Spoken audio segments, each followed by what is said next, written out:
there are lots of details here, but I'll try to restrain myself and keep it brief. Article 2 of our Constitution, in fact, says that the electors shall be appointed by state legislatures. And it's this language in the Constitution that provides the hook that some of these people on the right are trying to rely upon and make the argument that state legislatures could override the votes in these states and just appoint their own slates. I should say too, it's that piece of the Constitution that state legislatures have relied on when they pass laws that say, however the vote comes out in our state, will dictate how these electors will vote in the Electoral College. I mean, it's that constitutional hook that empowers the legislature to do this. So legally, could a legislature try to override its existing laws that say how these electors will be allocated and select a new slate? Maybe, but lots and lots of tricky issues would bloom. For example, can the legislature act without the governor's input? I mean, the typical way we make laws is through bicameralism and presentments. Does the constitutional text X the governor out? If the governor has to be included, well, this is not going to work in Pennsylvania then. So there are lots of questions that would have to be sorted, but there is at least a kind of thread there that if you're sufficiently desperate, you could grasp at. Yeah, I mean, there are several questions, and I know one, Secretary Napolitano, you all have been doing some polling, trying to get a sense of the public, just as I understand it, on the level of trust around these elections, you know, how Americans are feeling about these elections. I don't know if there's any of that information that you want to share with us, because I think what we're talking about now speaks to this issue of trust, the sense of legitimacy that not only is important with regard to the election itself, but critically in the weeks and months and years to come, how people respond to the person that sits in the White House, respond to the laws and policies that are passed. The ability to govern is shaped by this. And I don't know if there's anything that you'd like to share. Sure. Yeah, sure. So our group, Citizens for a Strong Democracy, which is led by 4 former secretaries of Homeland Security, 2 Republicans and 2 Democrats. We were in the field yesterday, last night, and just got some results before this panel. And a couple things really stood out. One is that voters, by and large, Biden and Trump voters, believe that votes should be counted in accord with state law. So if the state law says that it can be up to 3 days after the election, those votes should be counted. Another thing that voters who responded to the poll by and large agree on, Biden and Trump voters, is that the most trusted source for running an election, conducting an election, announcing the results of an election are the local election officials, and they get a high degree of trust. There is also a very, very strong agreement that violence should never be condoned. Even if your candidate lost, that you would accept the results of the election. And there's also a very strong agreement about having a smooth transition of power, should there need to be a transition of power. So those are some fundamentals, but we thought, you know, given just the climate out there and all the noise that's going back and forth, et cetera, it would be good to kind of test and see whether any of this was cutting through. You know, they're on the edge edges. It is, but those fundamentals seem to be holding very, very strongly. So maybe that's a At great, least according to that one poll that was done immediately in the aftermath of the election. that's a great transition to the transition. Presumably at some point we're going to know who the next president is, and it looks like it's moving toward Vice President Biden. So Secretary Napolitano, you've been there for transitions. You've seen what they're like. There's so many different dimensions to them. There's being conferred as the president-elect, which is actually both a technical process and an informal process, right? He will at some point be declared by the media, not by the government, because the media will announce him to be the president-elect before the Electoral College meets, presumably, and votes. But once that happens, it triggers a whole number of different things actually by law, right? He can start forming, transitions teams have already been formed, but landing teams can go into agencies, can start meeting with the agencies. And then there's the whole thinking about the actual transfer of power on Inauguration Day. So can you walk us through some of that from your perspective? What actually happens and what's important in being named president-elect? So taking over as president is an immense undertaking. For example, there are some 4,000 positions that are presidentially appointed, and you need to have at least some of those ready to go, because you need your cabinet and your important agency heads ready to go into office, so that you're not by yourself. So let me describe the Bush to Obama transition in 2008, which I thought actually went very well. And it went very well because outgoing President Bush helped make it so. He made it a big value in his administration, directed all of his cabinet, agency directors, et cetera, to prepare materials for the incoming administration, to meet with the so-called landing teams. Landing teams are groups that go into agencies and kind of take the initial handoff. Get the initial, where they are in the budget process, what are key personnel working on, what initiatives are underway, what deadlines do they need to be informed, what litigation or regulatory deadlines may be pending, all the kinds of nuts and bolts. And the landing team goes in, and if they're working cooperatively with an outgoing administration, they get that information. And so because President Bush directed that his administration invest in transition, it actually went fairly smoothly. I was named in December after the election as the incoming Secretary of Homeland Security, and we actually had some joint security briefings and tabletop exercises in the White House complex well before the inauguration. I was taking over from Michael Chertoff as Secretary of Homeland Security, and I was serving as governor of Arizona. So it was difficult for me to be in DC during this whole transition period because I had another job, and I wasn't going to give up that job until I was actually confirmed to be secretary. And we all weren't working by Zoom at that point. And we all weren't working by Zoom. So Chertoff had materials prepared for me and had the materials sent out to Phoenix, and then sent some of his key personnel out to Phoenix to meet with me. I remember peeking outside the door of my office and I saw a guy coming down the hallway with a dolly that was filled from bottom to rim with these 3-inch binders. They were all briefing materials from the Department of Homeland Security. I was like, what have I done?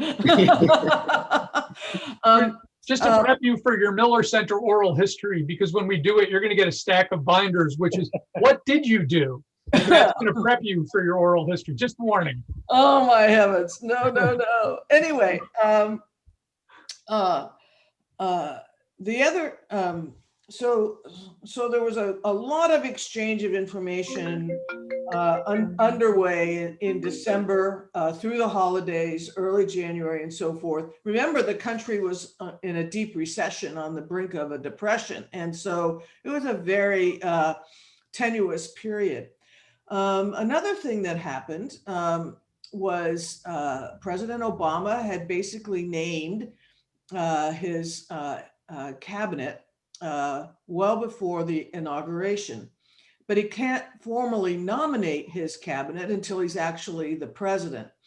And so a process was set up whereby the nominees to be actually met with the key committee members of the Senate committee that their confirmation would go through in early January. And then on the day of the inauguration, after the inauguration, there's a luncheon in the Capitol.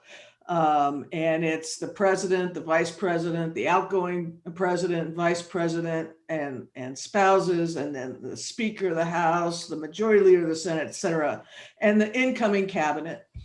And after the luncheon, we went down to watch the parade. And while we were watching the parade, the Senate reconvened. The committees convened, actually received the nomination paperwork. They passed on the nominations, and then they immediately were able to go to the floor of the Senate, and we were getting confirmed. And so as we were watching the parade,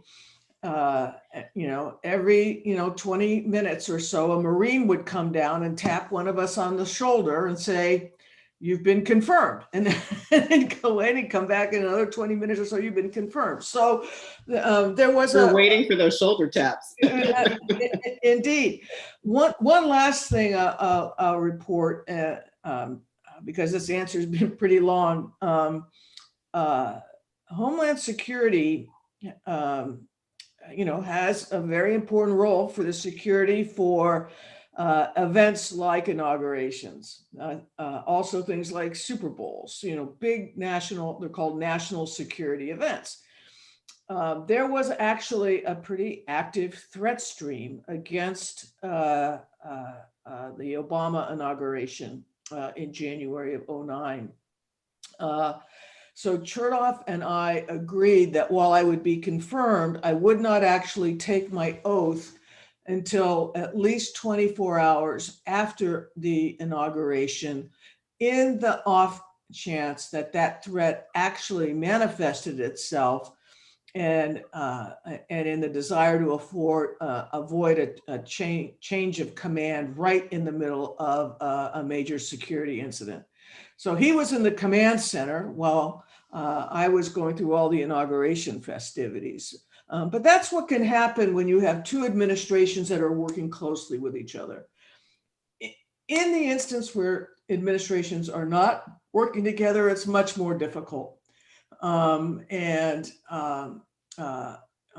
think that the Biden folks are already thinking through how they do the transition with cooperation a la Bush, with something less than Bush Obama, or with actual quiet opposition. Yeah. We've already almost lost a week from Election Day. I mean, it's been 3 days, but it may be through the weekend before, if it ends up being Vice President Biden, he is named president-elect. If the numbers narrow and it goes in either direction, that's cutting into this 78, 79-day period between Election Day and Inauguration Day. What are the consequences of that? Does it slow down both sides in their behind-the-scenes planning? Can they just still do this work anyway without knowing if they win? Or is there something magical that happens when we know? Or is it that handoff? a lot of the work is underway and will be underway. Because as you know, there's really very little time to get all of this done. And there are nuts and bolts. People have to get security clearances, for example. So that process needs to be undertaken. You can't wait until the results of the electoral college votes are accepted by the Congress in what, January, Michael? Yeah, if you wait till then, you're really in a hole. So that work is underway. You know, at some point, and it's there's actually a statute now that governs transitions, and at some point, the statute says, from the statutory standpoint, not the practical standpoint, when the transition begins. And at that point, there's actually money that's made available to the incoming team. But I'm confident that Biden, just as Obama did, has already has a team and has taken some of his campaign funds and, you know, put that so that the money part can go ahead and get started. I want to steer a question to Sid and Melody, Michael, and Secretary Napolitano. Please feel free to jump in. Sid, the longer this goes, does it provide cast a shadow on the honeymoon period, particularly if it's a Vice President Biden, if this becomes really contested and drawn out? And twinned with that, it appears that we're going to have divided government. It looks like the Senate will remain Republican. In fact, it's almost certain. Talk a little bit about what you expect going forward if Vice President Biden is indeed the president-elect, given those two things happening at the same time. And Mel, I would, well, all of the panelists, but would welcome your regards, particularly sitting in the White House, thinking about policy initiatives you might want to move forward. Yeah, I'll be quick because I'm anxious to hear what the other panelists say. But you know, Bill, as your question implies, it could be really rough sledding. You know, given how polarized the political system is now, we don't have honeymoon periods anymore. I think Melody and Secretary Napolitano can tell you, President Obama didn't really have much of a honeymoon period, and certainly President Trump did not. And unless both these runoffs in Georgia are won by Democrats, then the start of the administration is going to depend on a relationship between Joe Biden and Mitch McConnell. And you know, the shoulder taps might be very much delayed, the confirmation of cabinets. And so I think there's going to be a lot of focus on staffing the executive office of the president. Many of the appointments there do not require Senate confirmation, and that may lead to a centralization of policymaking that may look more efficient, but is also more controversial, I think. So I mean, this kind of commitment to administrative action and a centralization of power in the White House might be a consequence of the kind of difficult start to this system of divided government. But finally, I've just been digging into this relationship, and I heard that Biden and McConnell actually are friends, that they get along, that Senator McConnell was the only Republican senator to attend Beau Biden's funeral in 2015. And by his very nature, Biden is, likes to bargain, is pragmatic. So it may not be as bad as I'm making it sound, but there's certainly, I think, Bill, reason to be concerned. Mm-hmm. A couple of things. One, to Sid's point, what President Obama had those first couple of years was a Democratic House and a Democratic Senate. And even with that, there's still diversity among Democrats. There are obviously, very liberal Democrats, and there are Democrats that are quite moderate as well. And even with that, there were a lot of challenges in moving an agenda forward. Once that majority was lost, it became even more challenging. And that was mixed with the fact from the beginning that Senator McConnell said that his goal was to make President Obama a one-term president. And so the objections and from our perspective, the recalcitrance, even as we were trying to build in Republican ideas into the policymaking process, meant that it was hard to move an agenda. Now, divided government happens. President George W. Bush had, well, there was a 50-50 Senate until Jim Jeffords moved and caucus outside of the Republican Party.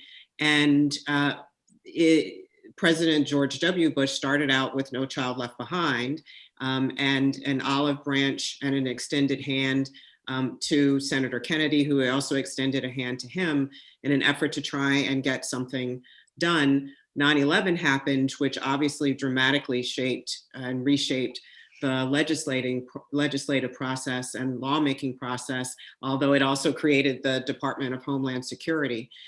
So divided government isn't something that's unusual, but I think what makes this particular period an unusual one is, as Sid said, the growing polarization, the growing calcification, the hardening of lines that exist. And I think it also raises a question that came from one of our audience members about the splitting of tickets and what we think about the fact that there were people who voted against President Trump, but voted for Republicans down the line. What is that telling us about how people are thinking about it? I don't know if people are necessarily thinking about it as a whole and thinking about it strategically, but it certainly is an expression of their desires, their interests. And I don't know if any of our panelists want to address the issue of ticket splitting and what that might mean, not only to policy making, but also what that means to the parties.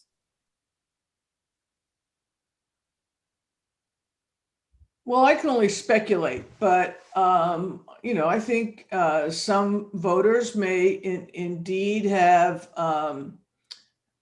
been swayed by arguments that if only one party was in charge of Washington, D.C., they would go crazy. And so you needed to have, if you're going to vote for a Democrat to be president, you needed to have a Republican's Senate and or House to be a check. Some voters may have believed that, and also maybe a reflection that people generally, may know their senators or their congressperson better, and so even if that person is of a different party than who they prefer as president, they'll make that choice. So.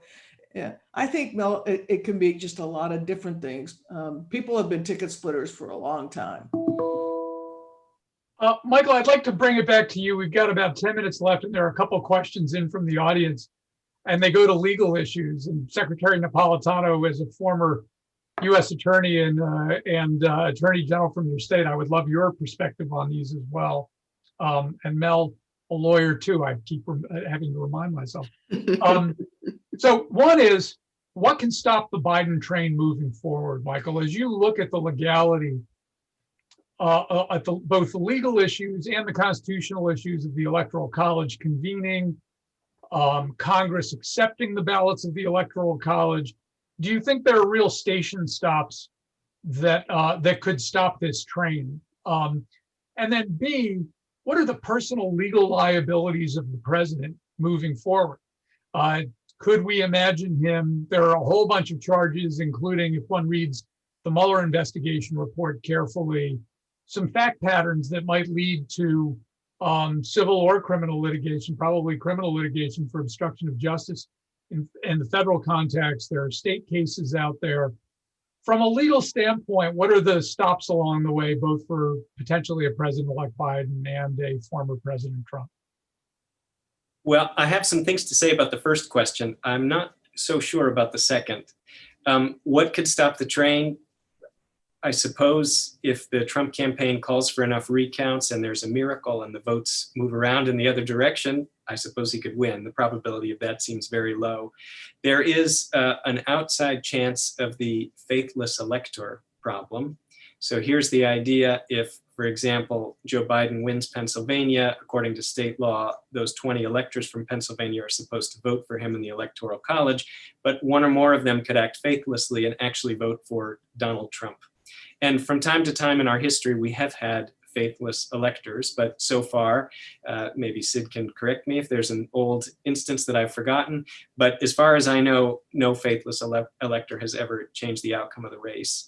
And if Biden maintains his lead in a number of these states so that the vote in the Electoral College isn't that close, then even if there are a handful of faithless electors, the probability of that mattering is very low. But just to pause on that for 1 second, until Pennsylvania's lead started widening, the math did line up that if Arizona and Nevada went Biden and Pennsylvania and Georgia went Trump, you would be right on 270, and all it would take is one faithless elector to create quite a, I won't use the expletive deleted here, but a show that would be pretty challenging for the country. Yes, and it seems to me it would invite all kinds of strategizing behind the scenes because, you might want to, well, you can imagine all the possibilities. Part of it's going to depend on the sequence in which the votes in the Electoral College are revealed in the Congress. If I think you're going to vote faithlessly at time 2, I might try to move the other direction at time 1. It could be complicated. So I do think that if, assuming Biden wins, I'm hopeful for exactly this reason, that he wins by enough that it isn't much of an issue or doesn't threaten much of an issue.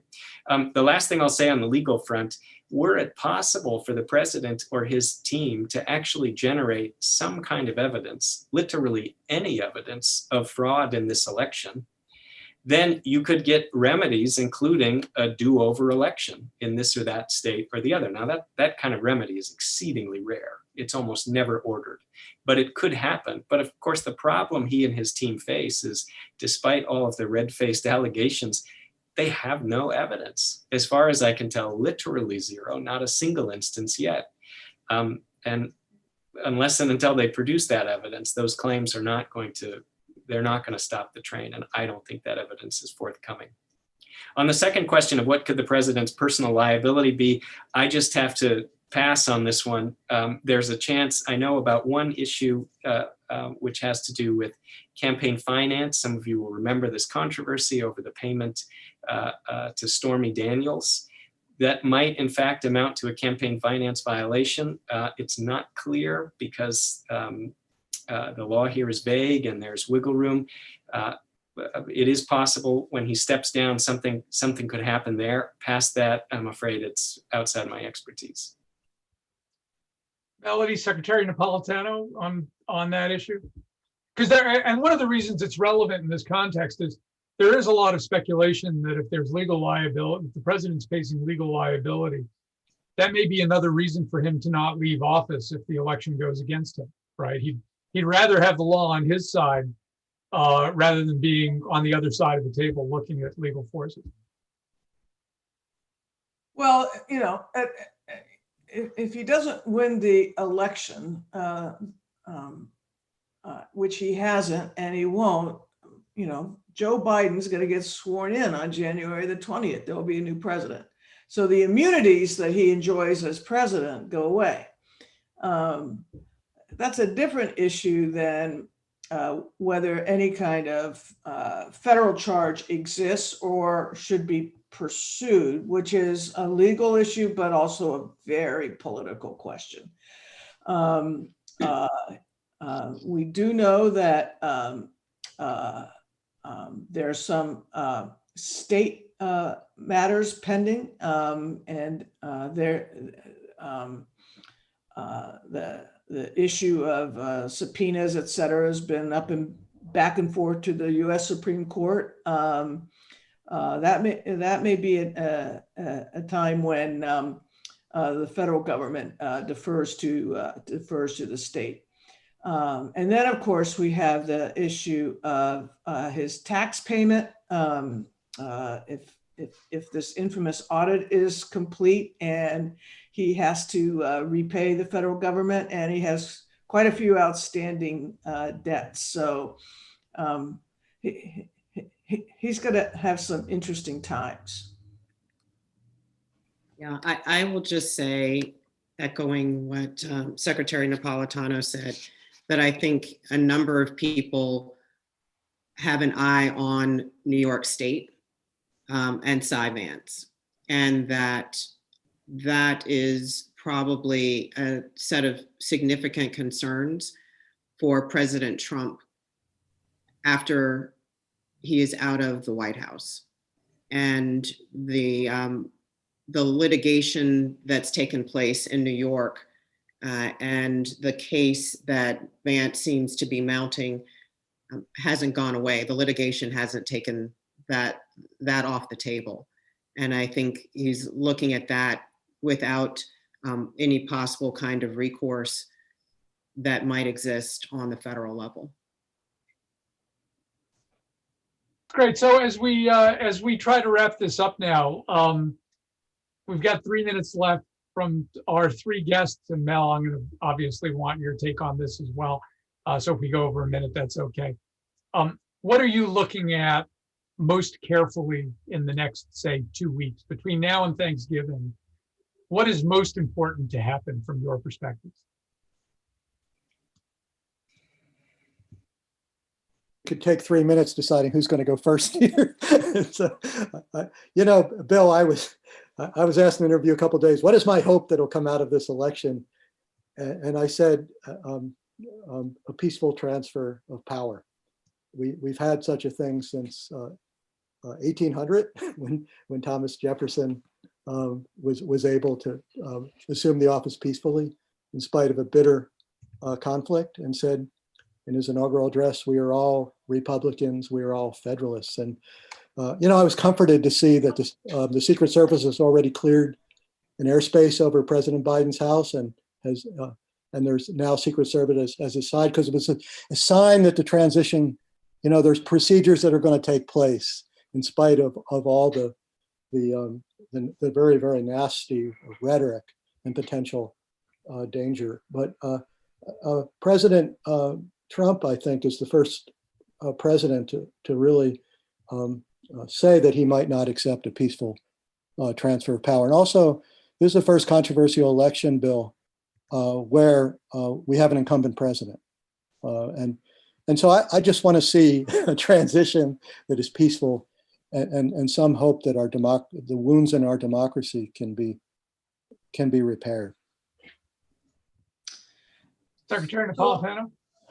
One thing that I'm going to be looking for is if President Trump continues with the same kind of rhetoric he used yesterday at the White House,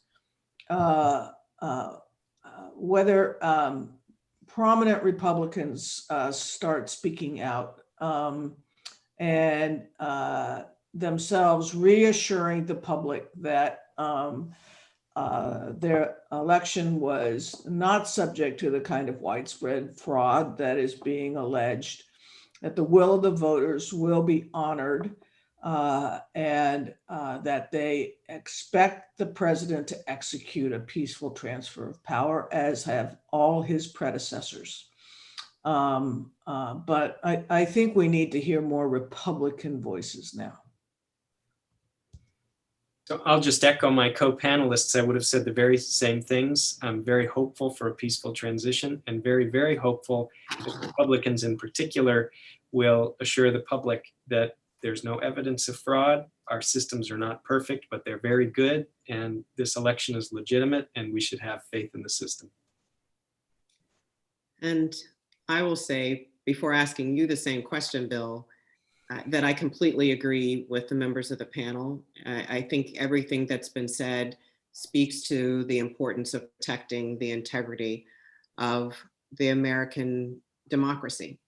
And then as a result of that, then I would also hope to see the steps that are necessary to, as that transition of power takes place, as the votes thus far indicate that it will, that we start to move to a new administration that is also putting in place a process that they can address the cares of the American public, as they have indicated they would like to do. I mean, that is ultimately the outcome of the election. The election is a means to an end to have those that the American people want to represent them to do so, and for Americans to get a sense that this process can work and can work for them. Bill, Well, so I'll give you I'll keep it well under a minute. I first share all of your views, and then so to only say something that complements them, that Vice President Biden and his team think about the people that I saw kneeling and praying outside polling stations that were wearing those red Make America Great hats. There are a lot of people that are going to go through a grieving process once the race has been declared for Vice President Biden, and he's done a great job talking about how he sees himself as a Democrat, but as a president of all Americans, and demonstrating that through the transition. Even if the Trump people do not cooperate with him, I think is going to be important and challenging. So with that, let me start by thanking everyone here. First, our panelists and Melody, who's taken the leadership in pulling together all of our aftermath programming. This has been really hard working. We're at the end of a very hard week with maybe hard weeks to come. Our audience continues to grow. I get to look through to see who's out there. So many familiar names, and we're just delighted that you all have joined us for these and that we continue to grow this audience. I know we're going to be doing more programming starting on Monday at 4 o'clock. The Karsh Center on Law and Democracy at UVA is going to be doing our programming. So we're just appreciative of all of our friends and colleagues across UVA. And then finally, to the supporters of the Miller Center and the George and Judy Marcus Family Foundation that has supported all of this work. We are really appreciative that we get to do this work. And finally, to the Miller Center team and the Democracy Initiative team that have worked with faculty and fellows from across the university to do this. We couldn't do it without you. And as we go into a weekend, a well-earned break. So thanks to everyone, and we'll see you next week. Thank you. Thanks, everyone. Thank you. You. Bye.